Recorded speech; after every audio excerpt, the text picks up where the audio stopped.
A lot of students don't like math and science, but STEM-based careers are becoming more popular than ever before. About 9 years ago, the Hess Corporation started a toy truck program to help get children interested in the field. Elizabeth Shores has that story. You might have heard about Hess Toy Trucks before, but over the past 6 years, they've been rolling out to schools in North Dakota with a new purpose: to get kids interested in STEM-related fields. Roosevelt Elementary School in Bismarck was the first to receive the special delivery this year.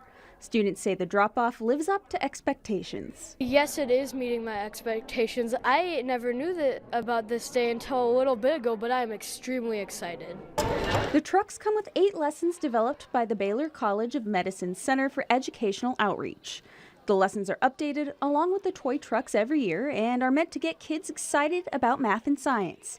And it works. See, I really like history, but math is just where it's at for me. Students at Roosevelt spent the morning working on some of those lessons, which include using a protractor to build a ramp. I think the trucks and the activities really connect to our North Dakota and our Bismarck standards for science, engineering, math. It really connects nicely. Everything we touch all involves STEM type of technology, right? So whether you're a farmer or a rancher or you're working in the oil field, it's requires more and more technology to do our jobs. He says Superintendent Kirsten Basler was instrumental in getting the program running in the state.